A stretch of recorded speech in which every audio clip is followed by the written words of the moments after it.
10 years now. Sorry. It's okay. Yes, this has been the one group that I've been doing since day one. I started with Spark with this group, and that's the one I kept.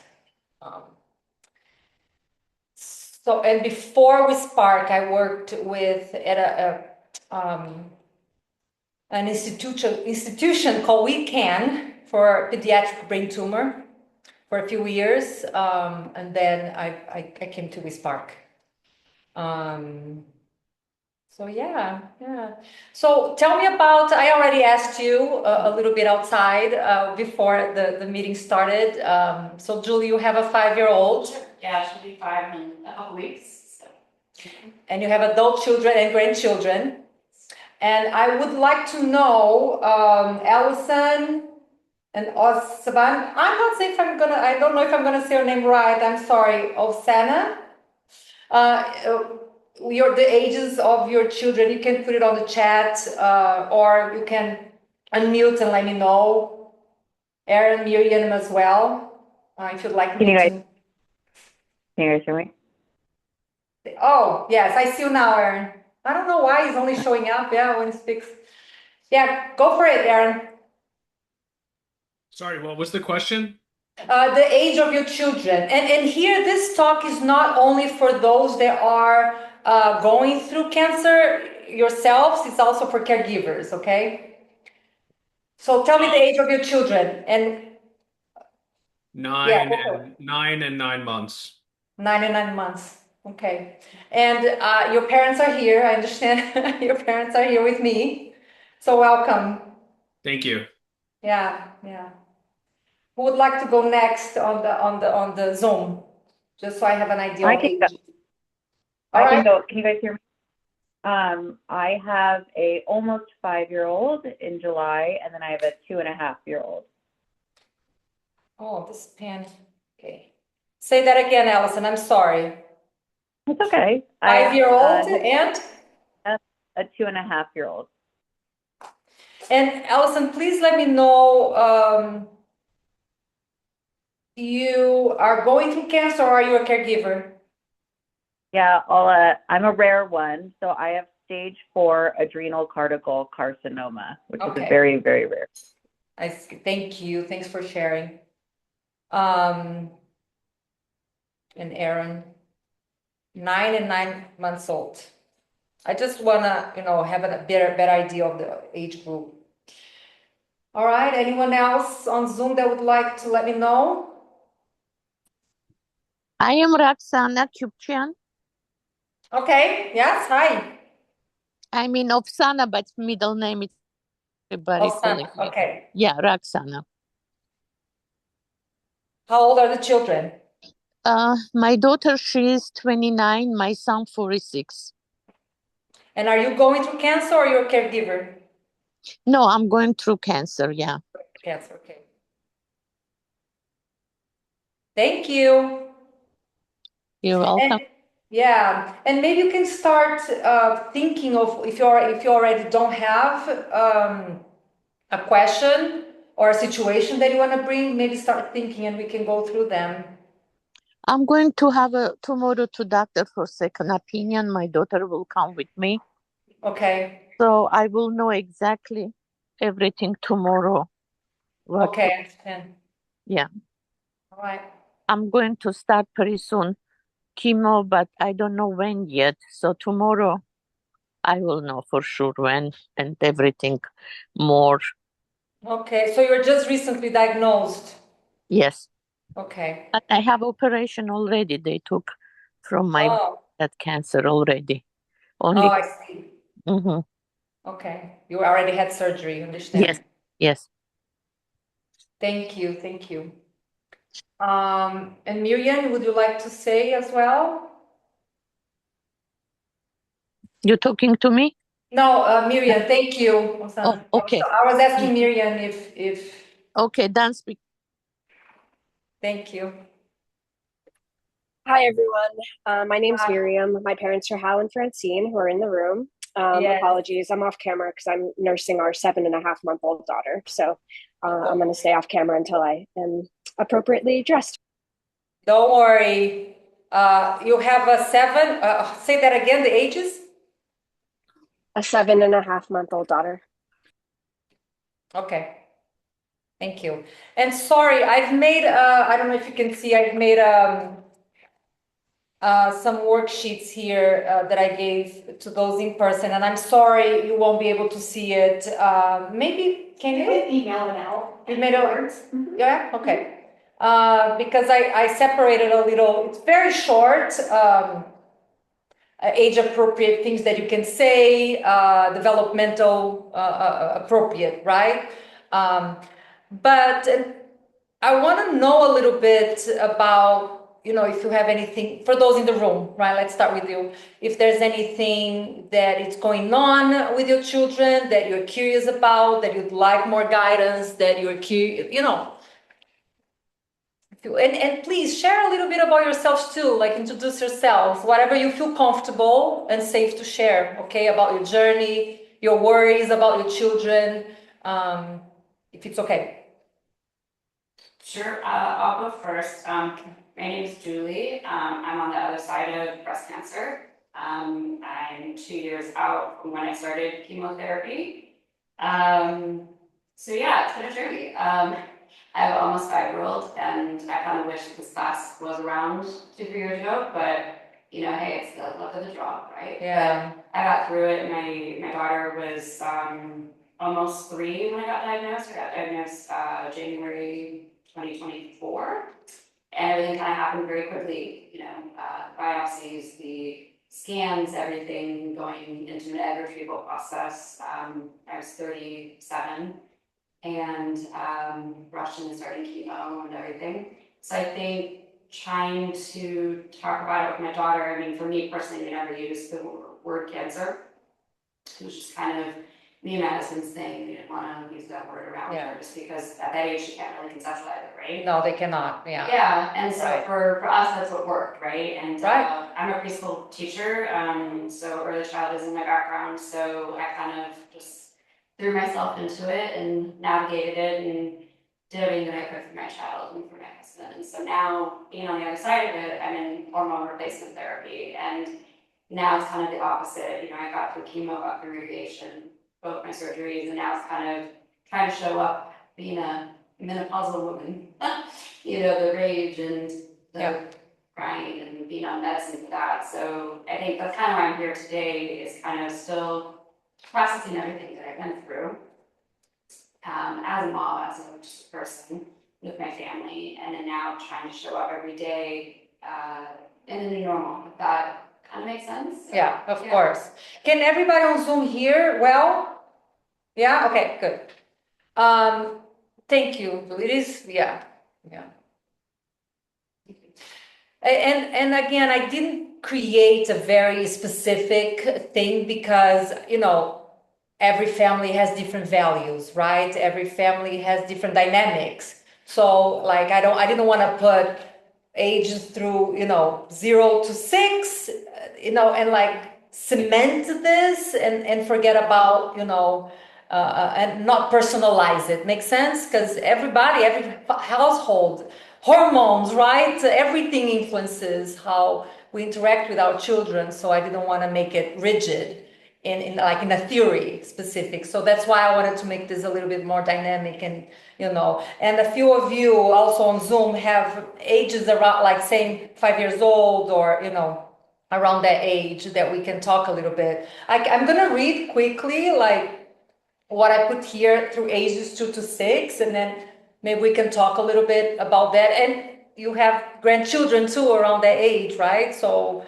I'm going to read out loud so people on Zoom can know. So I put here the early ages, 2 to 6. Before age 2, there's not much, really to talk, So young children are magical thinkers.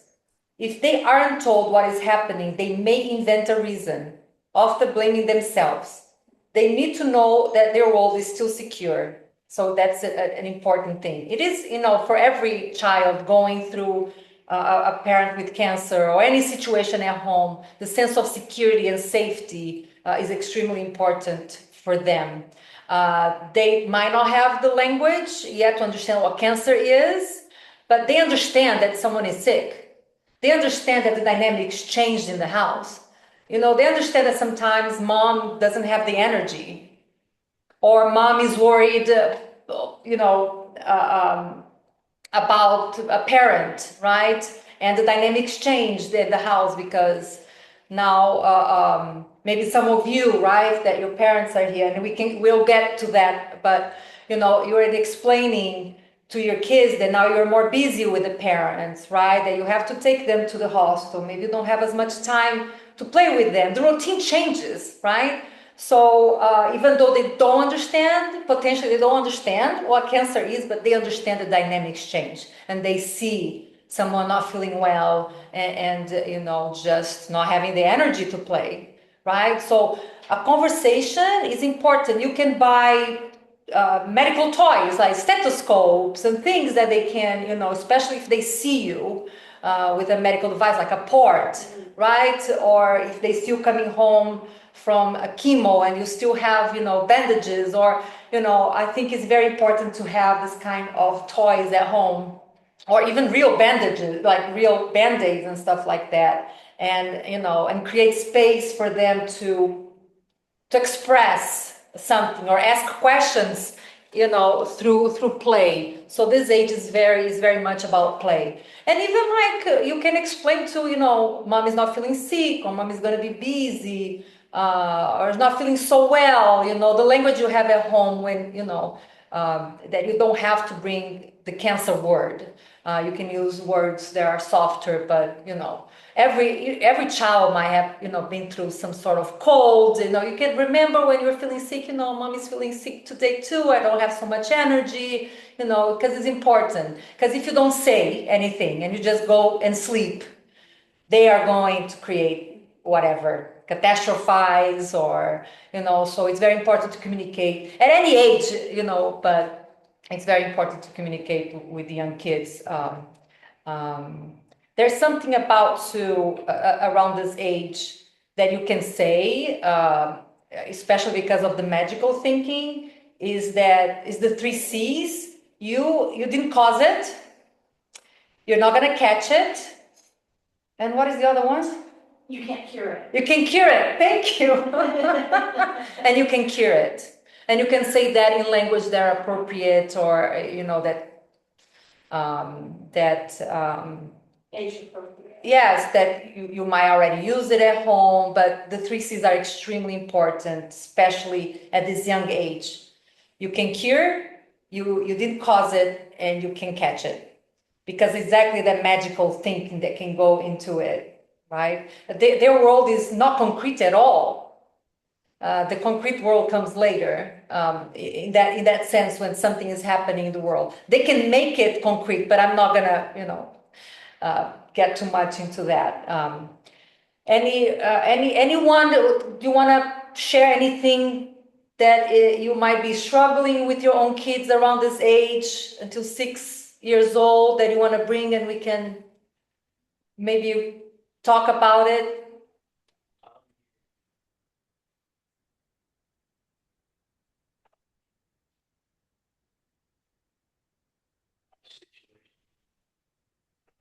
With your 9-year-old.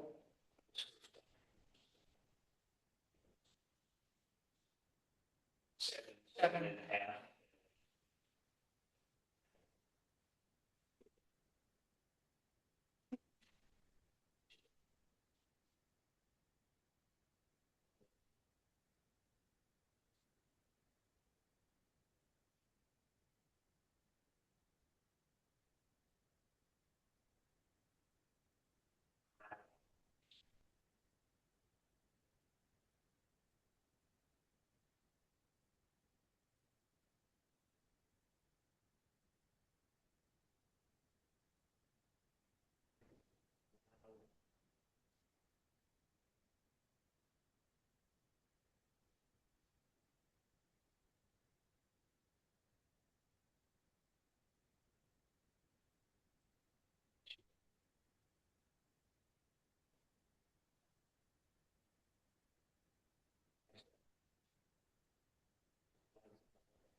Yeah, at the end, it is the parents' decisions. Yeah, yeah, you're right. That's where Yeah, recently I had.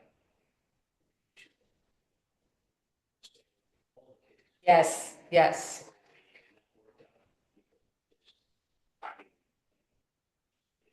yeah. Had 3 surgeries on my cheek.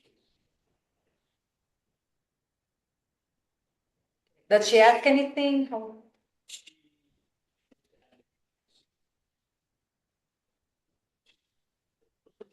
Yes, She hasn't asked anything at that.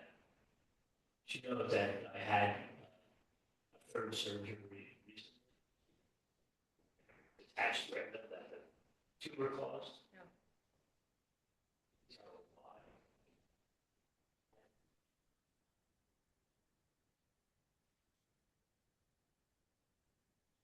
yeah,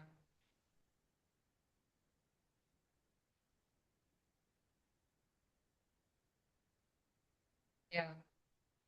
So she does, just so I understand, so she doesn't know yet about the cancer diagnosis? Like that word was never used? no, Ah, no, I told her she had a problem with my doctor. So that was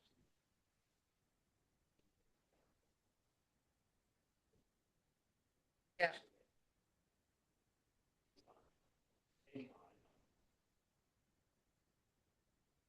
the liver. All that.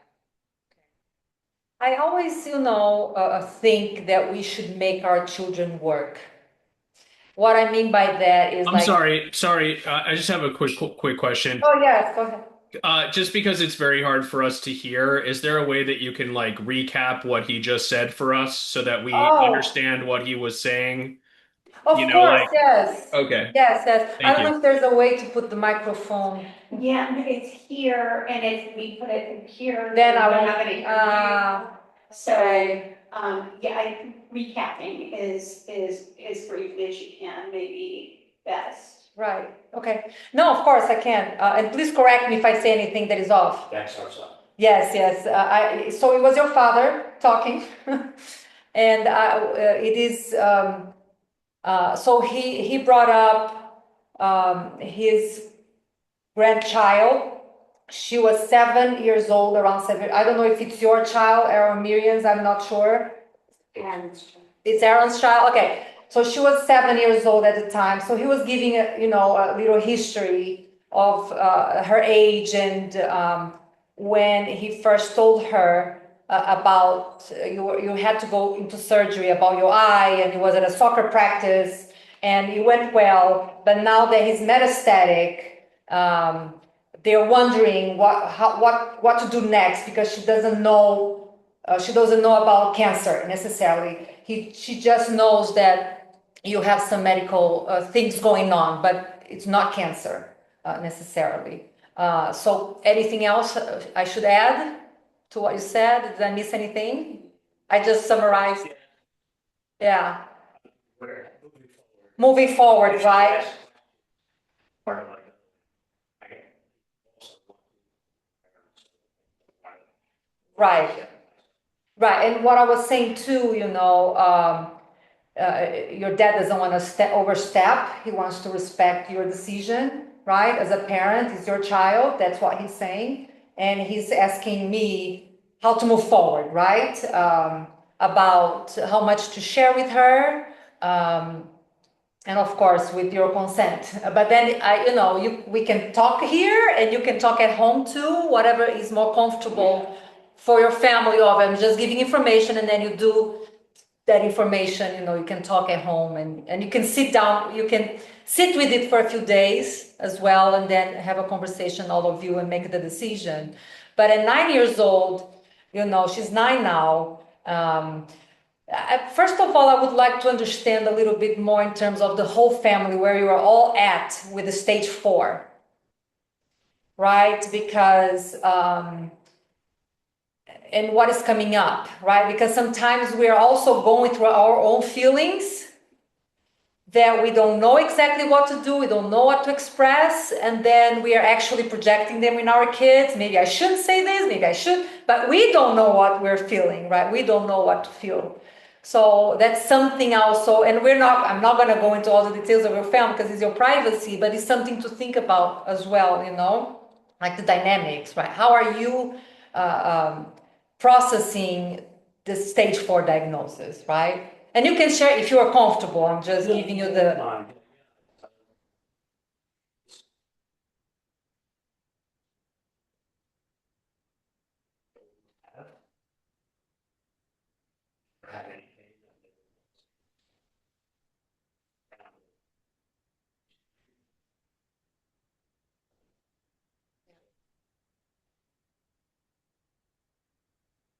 Yeah,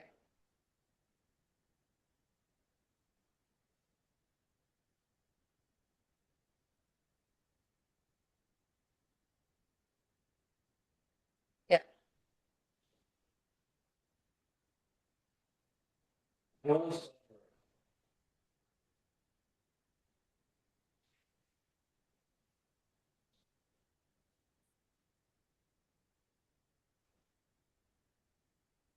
yeah. So one thing I want to tell you both is that what your dad is saying, again, correct me, is that for the last 2 weeks there's been more changes for him. The radiation, he had to stay away from all of you for a week. Now there's more changes in the eyes, and she might be noticing that. She might be noticing all the changes, right? And you're like, okay, maybe it's time to say something, maybe it's not. We're like at this stage that things are actually starting to show, right? Like maybe you're tired, maybe you need to be away. Now what, right? Because there's more physical evidence, and might be more to come. Yeah. I have something to say about this. Yeah.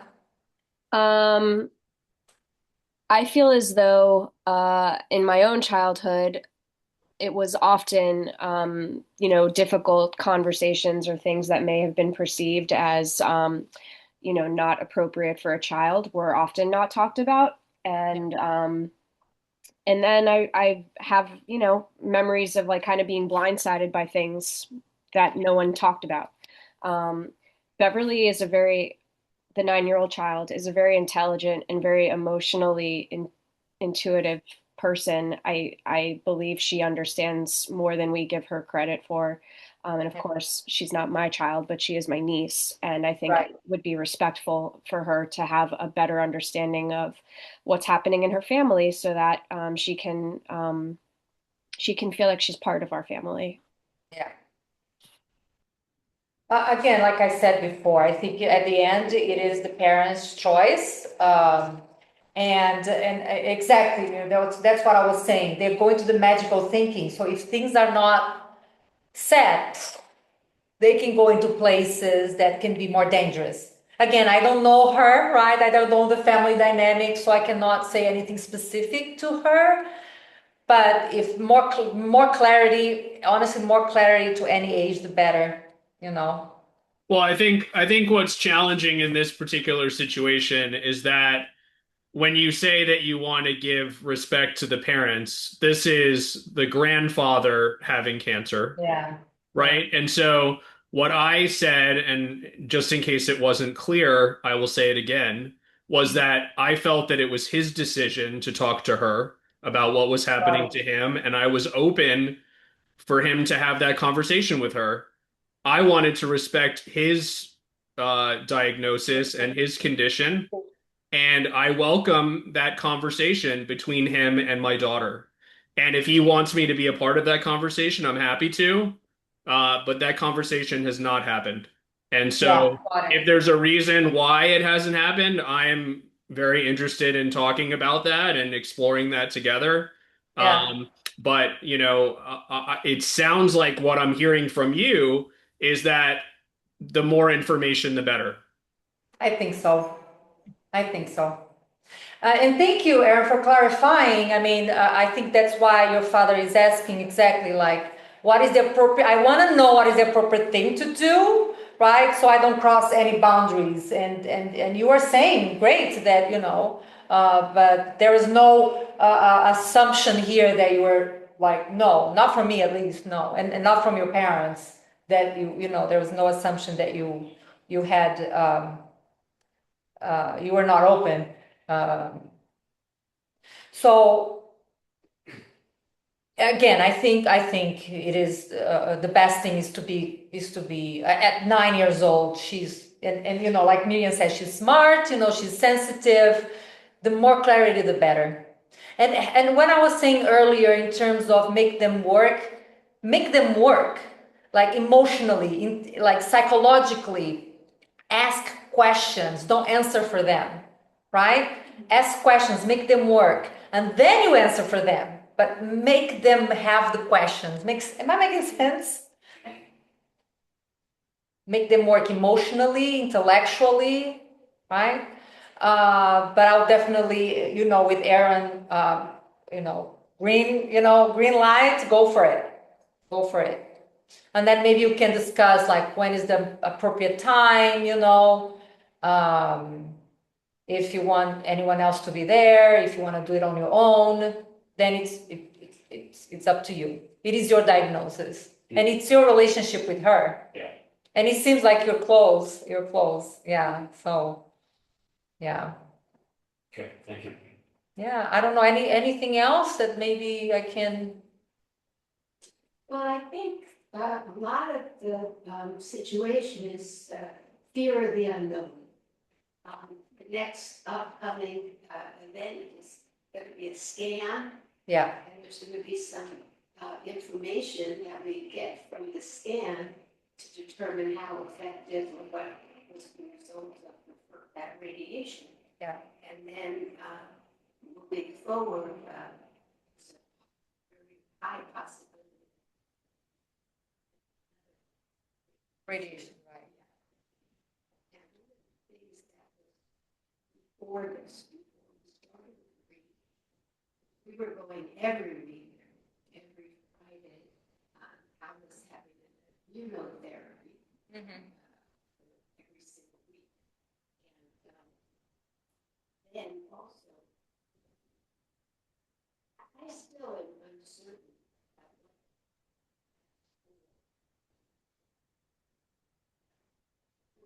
what Yes. got in charge of his care. Do all that. Maybe have a better understanding of the expectations. Yeah. Also, Yeah. Well, what your mother is say your name again. Sorry. Francine. Francine. Okay. So Francine is talking about the unknown, right? There's a scan coming, and I think that's everybody's that is going through this journey. That unknown. It's on everybody, children, adults, right? Anyone, caregivers. I think that unknown can be. Can bring a lot, right? There's something about young kids and teenagers that the predictability, the stability, right? That this unknown can disrupt a little bit, and going through treatment, and now is a different thing that showed up. So the more predictability you can give them, right, the better.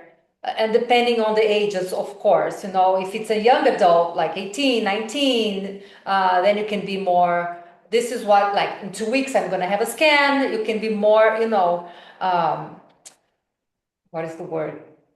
Precise, I think, so they know exactly what to plan. Maybe they're off college, right? And they're away.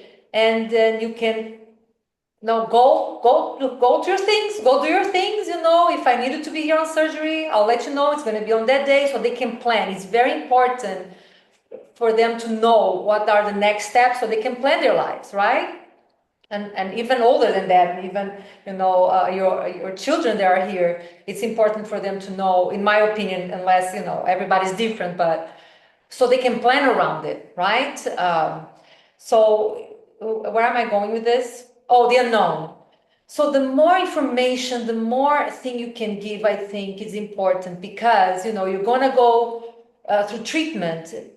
It's important to know, look, I'm gonna go do this treatment on Friday. For this next 3 days, I'm out.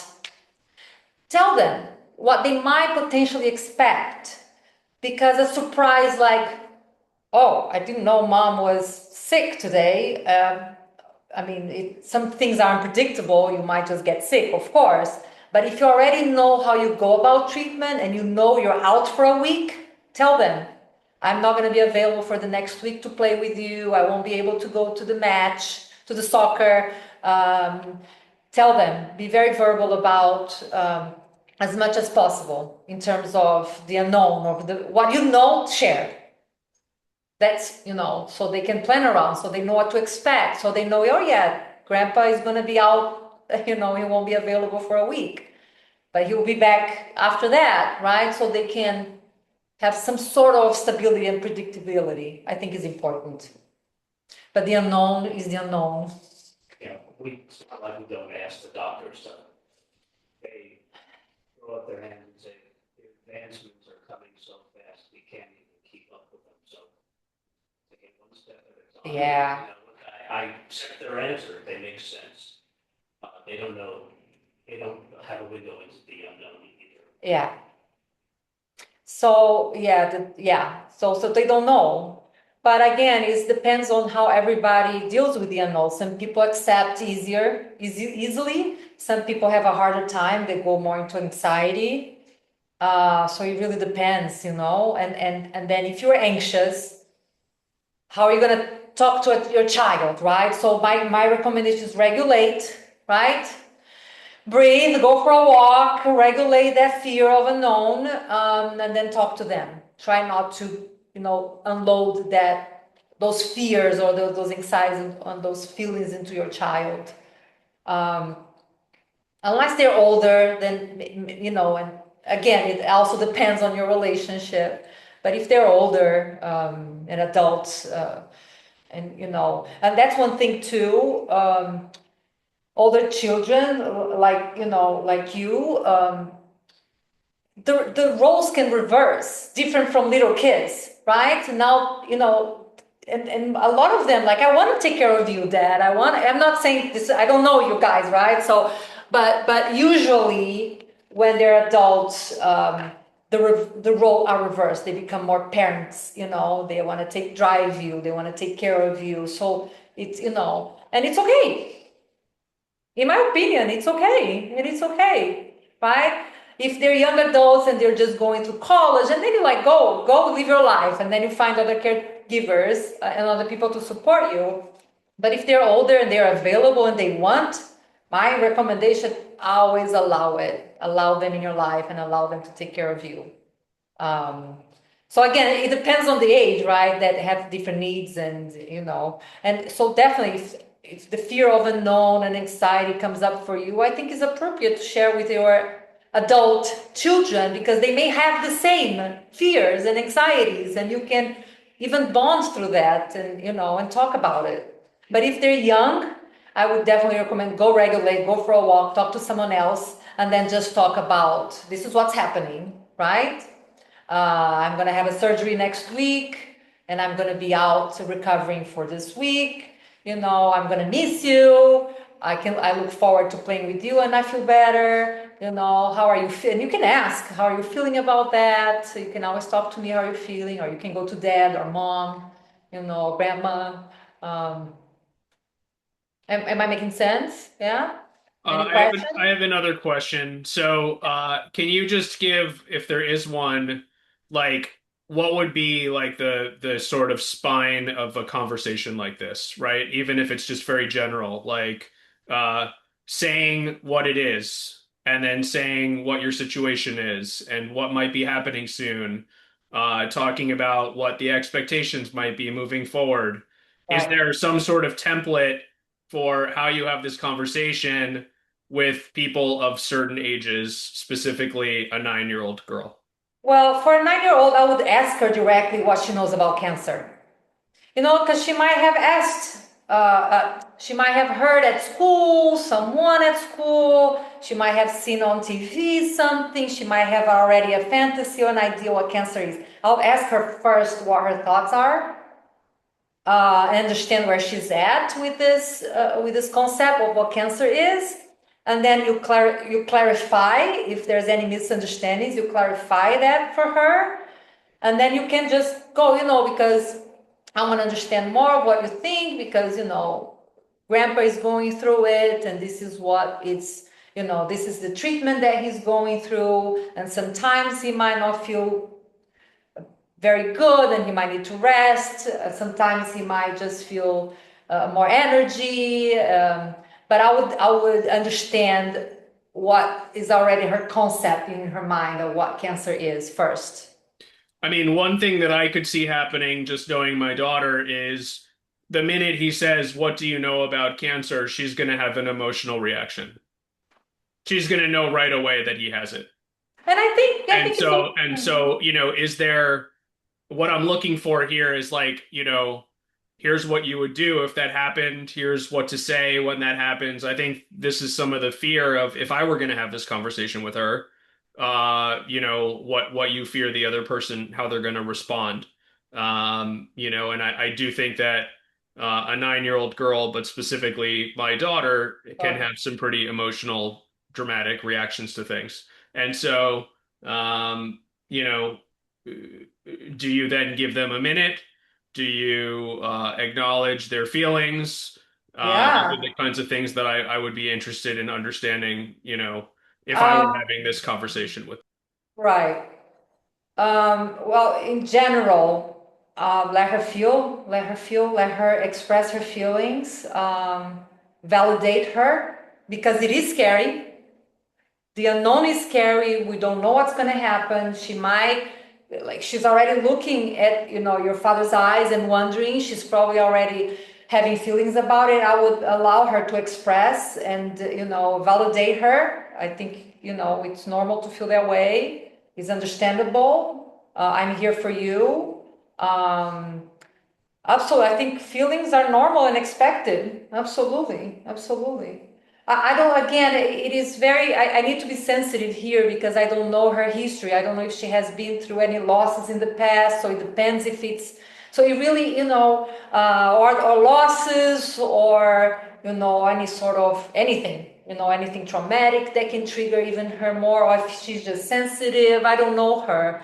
But when it comes to feelings, I think it's absolutely appropriate and normal for her to feel and feel deeply, especially seems like you have a deep connection, the two of you, right? So I think would be expected. And, how is she in terms of, would she communicate her feelings? Would she go into her room and she wants to be on her own? How do you think she would react? No, I think she would communicate her feelings. Okay. So like I was saying before, make her work, ask questions. Like you can ask, can you label your feelings? Can you tell me what the feelings that are coming up?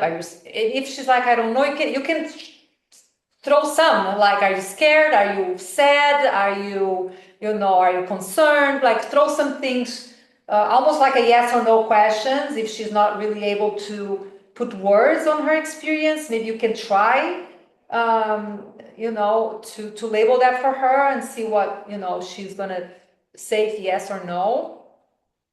I would also allow yourself to be vulnerable too. I'm also concerned, I'm also sad. Normalize the feeling for the family, right? It's normal. You're also sad, you're also concerned, you're also worried, you're also fearful, right? I would also share your feelings if you feel comfortable doing that with her. Even express it if you feel like crying too. If she's crying, cry too. Not, I mean, always with the intention of normalizing and never with the intention of her taking care of you with your feelings. Just like it is sad. It is sad, and I'm sad for you, and I'm sad for me, and I'm sad for dad, right? And for everybody in the family, just normalizing it, right? and not let her take care of you. You are there for her, but you can absolutely express your feelings too. Absolutely. And you can leave an open door, like come anytime and talk to me. If there's anyone you prefer to talk to them. You can, I mean, you can ask, you can tell her, you can always go to grandpa too for questions. Yeah. So Julie, you have a young child. Yes. So I do, if yeah. it's okay, Aaron, I think Julie has an input, I guess. Well, I was just thinking of just from an educational background, since I was a preschool teacher, obviously I didn't teach elementary school. But anyway, if you guys do decide to have a conversation as a family, and it is a raw, important conversation, and she knows exactly what's happening, I think for you, Erin, and your wife, is maybe to also let your teacher know what's going on. I think having that support from a teacher, or I don't know if she's close with the principal. I mean, elementary school's so different nowadays than when I was a child, but having that support in the school setting as well, depending on how much knowledge you give her, right? Because I think, yeah, being a 9-year-old girl nowadays, there's so much more depth and emotional stability nowadays than growing up in the 80s and the 90s. Yeah. And so I think giving her the benefit of the doubt a little bit, but I think just from an outsider's perspective of just including the teacher, if you want to, if that is something, you've thought about as well, just be my. No, I think it's great. I think we need community. I think the more community, the better. So Julie, you were a teacher, right? Yeah, So I was a preschool teacher. were you able to hear, Julie? Okay. I love that idea. I love that. I think the more people in the community that can support our children and us, the better. But I love the idea. Thank you. Oh, I didn't think of that. Oh, there we go. There we go.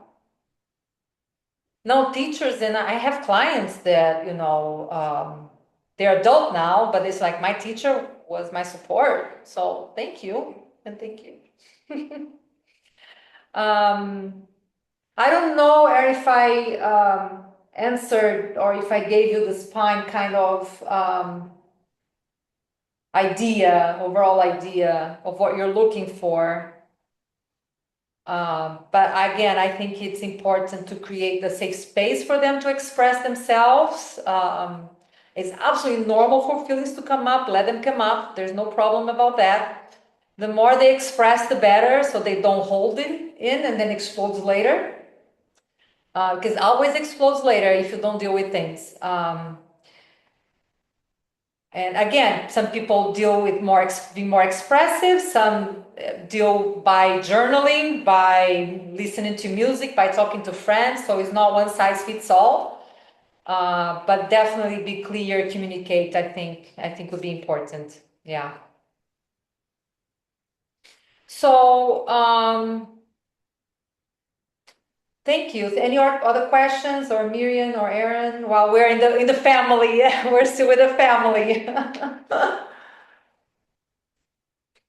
Anything else that I might be able to help for your family? No,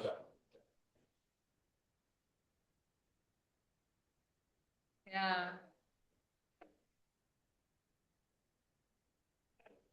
Yeah, but yeah.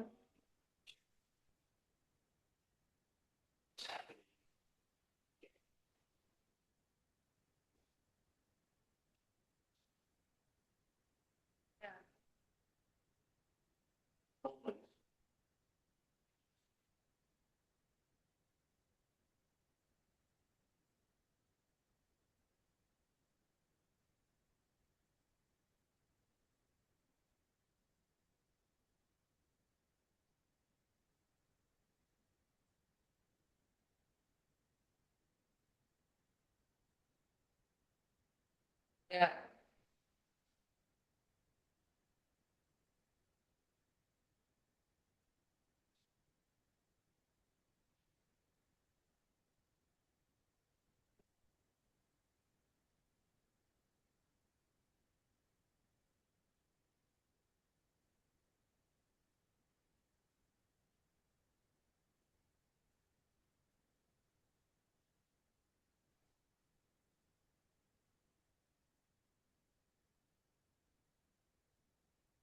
Thank you. And I just want to recommend something to think about. If you're not already on a support group, Yes.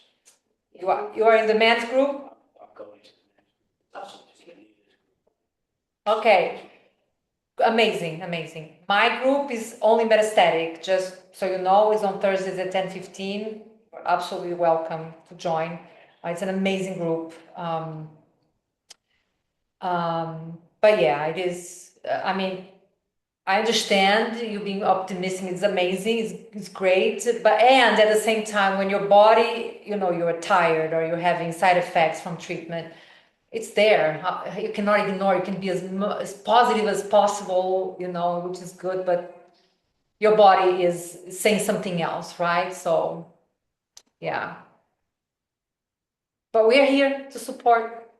Okay, use it. We use us. Yes. Use us. And we also have the caregiver support group. Just saying. But thank you. Julie, let's go Well, for it. I know there was another guy, Allison, I think was her name, and you have two little ones, if I'm correct? Which is- Yes, Allison. Yes, a 5-year-old and a 2.5, right? Allison? Yep. Yes. Yeah. So Julie has a 5-year-old. So let's talk about the age. Yeah, I mean, I was gonna say, Allison, if you have any questions for me, I mean, I'm happy to answer. I mean, obviously every family is different. I mean, for me, it was kind of, I just told my daughter that mommy was sick, mommy's not feeling well, I have a boo-boo because I had breast cancer stage 2. That mommy has a boo-boo and it's gonna get better. And for chemotherapy, I just kind of called it special medicine. That was kind of our word for it, and just said, mommy's going for special medicine. She's, daddy's gonna be with her, but luckily my family's local, so my family helped pick up my daughter from school. I have nephews and stuff like that, and so I was really lucky in that sense as part of my journey. But anyway, so there was just certain ways that I would talk to my daughter to kind of help her understand in her own capacity, even though I know for her age she was bright and kids are resilient, right? And so I try to think of ways to talk to her the best I could. My husband and I be on the same page of also, going through surgery and the double mastectomy and the implants and stuff like that, or coming home with the bandages and stuff. So, I mean, if you have any questions or any thoughts, I think you said your cancer is a little bit different, but if you have any questions, I'm more than happy to answer, help in any way, if you wanted to pressure either. So. Yeah. For some reason, we can hear Julie, so I heard it all, Julie. You don't have to repeat it either. Oh, all right. Great. Yeah. I think I was viciously head nodding when you were talking because I agree with a lot of the stuff you did. We can see you. We cannot see you, Allison. Sorry. It's okay. I think it's different, right? So for the 5-year-old, he's almost 5. I was diagnosed the beginning of 2025, so it's been a year and a half. So he was only 3.5 when I was diagnosed, and he kind of doesn't know any different. Like, same thing, Julie, I would say, like, oh, mom's sick, mom doesn't feel good. Some of the best advice I got from my therapist was like you said too at the beginning, be open about it. Like, I don't go in the room and close the door. Like, if I'm laying in bed, I leave it open. I want them to see that I don't feel good. I don't want to hide that from them. Yep. And, I had to shave my head at one point. He helped me shave it. Like, I put it in pigtails and he helped fuzz the hair. So that's been different. I think what's hard is more like my 2.5-year-old, because again, she was only 1 when I got diagnosed. She doesn't remember anything past me being sick. I don't think she even remembers me with long hair, even as my hair grows back. So it's just been different, but I'm all for transparency in it. We don't use the word cancer. We use sick. They know, I'm still actively going to treatment. They know when it's doctor's day. They've seen people come draw blood at the house. It's almost a benefit of young kids, because something I learned is they don't know kind of any different. What they think goes on at home is normal at this age. Like, you talked about dynamics changing, yes, but they're not going to school at 5 being like, this is what I did last night. Like, they don't communicate at that level yet. So I do feel, I hate to say it, a little lucky that they're younger, but it also scares me because as they do get older, I don't want them to think of oh, I have a sick mom. I don't want to be identified as that as they start to catch on in their later years of, oh, my mom was always sick, if that makes sense. So I think that's what I was looking for is like, how do you normalize it, but also how do you prepare for the fact that like this isn't normal at a certain point and it is kind of more serious, or does that just kind of naturally evolve as they grow up and get smarter? I know that's like a very big question, but that's kind of where my head. You're stage 4, right, Allison? Yeah. Yeah. So what does that mean for you? Going to be in treatment? Yeah, good question. So my cancer is very rare. Only 200 people in the entire world get it a year. So it's a lot of specialists, a lot of a team really working together. So I was on chemo. I did a huge surgery at the beginning of 2025 where they removed the majority of it, went through 2 rounds of chemo, and it had spread to my lymph nodes by that point. And then I've been on a mix of immunotherapy and a chemotherapy pill since about a year ago, and that has kept the cancer stable. So there's even been a minor shrinking, but overall stable. And knock on wood, I feel pretty good. Like Awesome. you know, my energy's good and I feel like I'm maintaining it. But, you know, we still live in that every 3 months, there's the unknown of the scan, you know, and you have that fear and anxiety that never goes away. So I feel good, but there's days, where I still get sick from meds, and sometimes my body is telling me different than my mind's telling me. So it just comes and goes. Yeah. Well, the thing is, you know, that's what is normal at your home, right? And you know, going through scans every 3 months, there's some normalcy even in sickness, you know. And I think as they age, you're gonna find other ways to communicate, right? What is happening to you that is appropriate to her. But like you're very pro transparency. But I think it's more about that's, you know, finding normalcy in this condition. Makes sense? I don't know if I'm making sense. It is. Yes. Right? It's what's going to be normal at your household. Another household that has an alcoholic parent. Another household has someone that travels to work, right? Sorry for using these examples. I don't know if it's triggering for anyone, but you know, that's your situation. You know, it is more about right, communicating in advance if something is coming up. That's going to be her normal. I mean, like I lost my hair, and like I couldn't hide that. There's things that are just like you have to talk about it. He now wants to buzz my head again, so I think he thinks it's a little too normal. Cute. But I grew up with a mom who had cancer, and so I think I'm trying to make it as normal. I don't want to say normal, but normal as possible, like you said, to not. I think a stage 4 diagnosis doesn't necessarily mean you're done. I think cancer's come a long way and changed a lot, and so absolutely. I'm trying to change that narrative a little bit as well. Yeah. So. And you're right. Even in my group that I do the metastatic, I've had people that were 28 years metastatic, 16 years metastatic. You know, I have one now, and they're not in my group anymore because they moved. You know, and you know, but yeah, it's not a death sentence. For many people, stage 4, you can keep, you know, one treatment after another, and you know, it is more about finding quality of life. Right. Yeah, I agree. So, and Julie, I totally agree with what you say. Like, we let his preschool teachers know, which was huge for us. I was like, I wanted to make sure school was normal and that he was acting normal in school, because usually if they are going to kind of lash out somewhere, it's like at school or with other kids. Yeah. So that was really important, building that community too.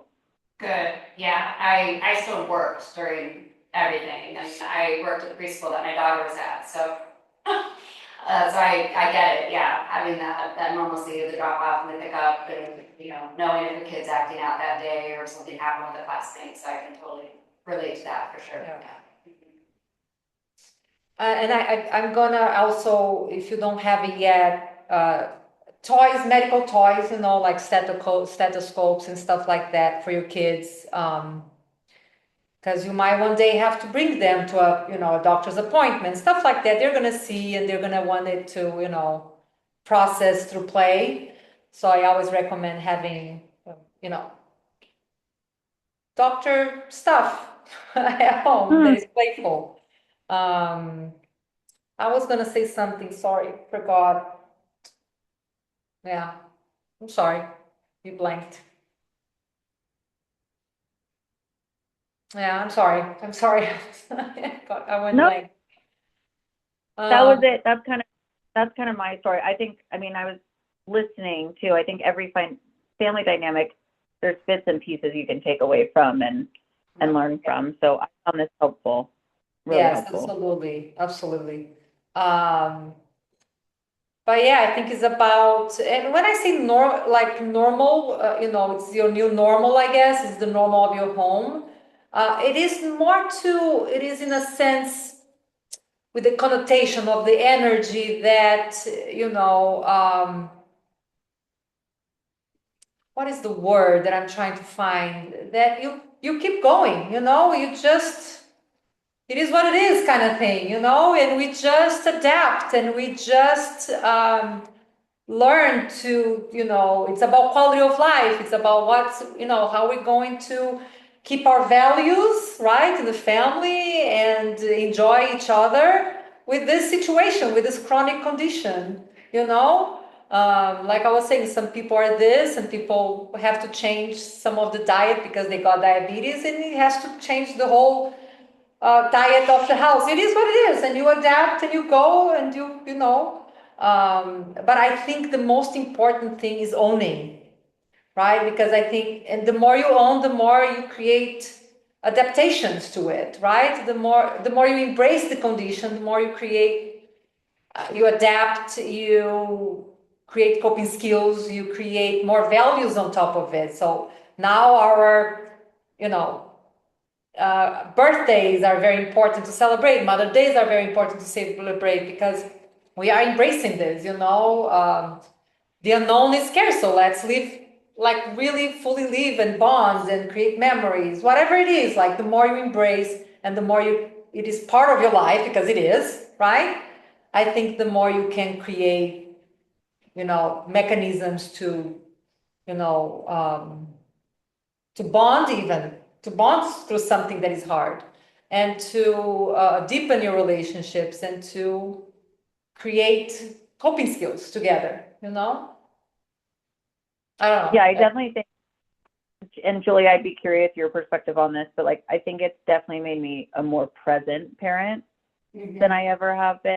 And I don't take like the little things for granted. Like now just being able to go to the park with my kids is a big deal because I remember going through chemo and not being able to get out of bed. I'm like, I'd rather be running around at the park with my kids. So you just don't take those things for granted anymore in a good way. And a hard lesson to learn. We had to learn it the hard way, but it's a good one. Yeah. So Yeah, I agree. It's definitely like once you go through it, or no matter what stage you're at, you come out with this whole new perspective, right? And I think especially being a parent, probably doesn't matter what age you are as a parent, life and your family is what is your priority and it's what you live for, and you just gotta live life. And it's like you said, having the energy to go to the park, and it's like, you just, even if on your bad days, it's like you try and find the beauty in it, you try and find ways to be present, Yeah. More than before for a lot of people. There's one day we did here, right, Michelle, the gifts that keep on giving. Because if you try to see it in a positive way, right? Like a lot of values change when you're going through cancer. A lot of you stop taking things for granted. You're gonna really enjoy your children. You're gonna enjoy those moments. You're gonna take that trip, that was in your bucket list. So who knows, you change, you quit that job. You did it. Oh, yeah. Things change and it might be for the better, yeah, so anything else or any questions or anything about parenting. I was curious about getting the teacher involved. How do you know that teacher's ready?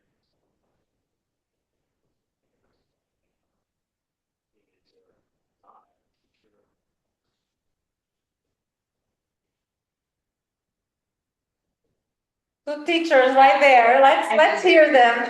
There should be, I mean, obviously I'm more versed in the childhood, I don't really, you taught, but elementary. So kind of the same parameters of confidentiality, right? Between, parents, student, and teacher, right? So whatever you say in a closed room does not go to anywhere else. It should, right? You shouldn't, yeah. Part of the job, right? Same thing in therapy. Yes. I don't know if that's something you talk about with your son and how you can go about having a conversation. Either you start with the principal and then meet with the teacher. I don't know, some schools are becoming more equipped with mental health counselors or anything in that avenue. I don't know, but it should be confidential. It should be something that could be done. Yeah. In a school settings.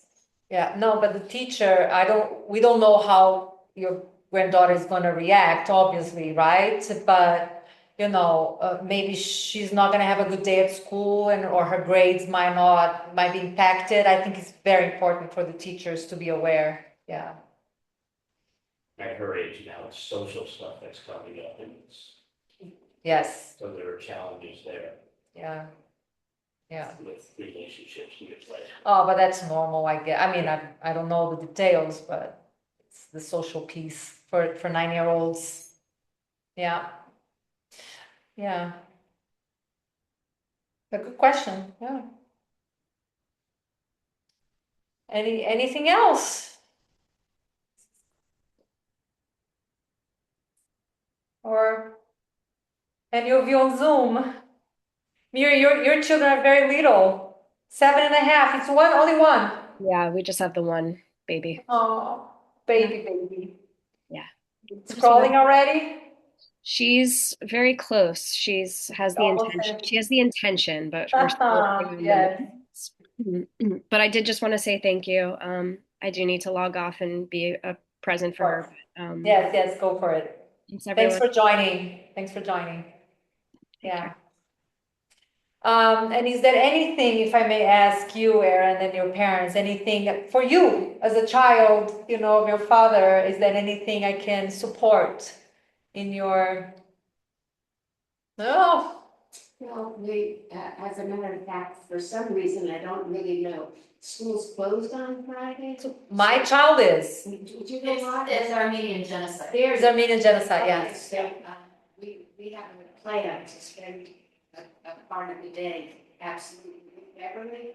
So, yeah, maybe this will be the time to. Okay, yeah. Yeah, to join them. Should we ask? Yeah. Do you have any comment about like where might be a good place to do that? Or, like, would you say like maybe they take her somewhere fun? Or would you say it's something that's more a conversation to have at their home or at a restaurant? Or, like, I'm just trying to help out as much as I can. I think a conversation to happen at home. That you can have something planned that is fun after, that she can choose to go or not. Like you give the news and then, hey, we're still here and let's have fun and enjoy each other, right? Bring her back into we're still here, right? Yeah, I would say at home. Maybe I don't know if you have a backyard, maybe outdoors, but because if she needs a moment for herself, if it's in public, she won't have that opportunity. So if she needs a moment to go to her room a little bit, and give her 10, 15 minutes and then you can go and knock at her door. But give her the space, Yeah. But not too long. Not too long. 10, 15 minutes and then you go. Yeah, and you can I come in? Yeah, but I'll definitely be at home to give her that chance to be by herself if she needs to. Yeah. But plan something for afterwards. Make her choose. What do you want to do? I want to take you out. Make her choose. Like a place she enjoys going, or a restaurant, her favorite place. Yeah. Yeah. Show her that, the dynamic is there, right? But good question, Aaron. Good question. All right. You can always reach out here with Spark. If there's anything, Michelle can let me know, and I'll call you back. Great. Okay? For all of you. Thank you. Yeah. Thank you. Thank you. Anything else, Allison? No, thank you. This is great. All right. And also just a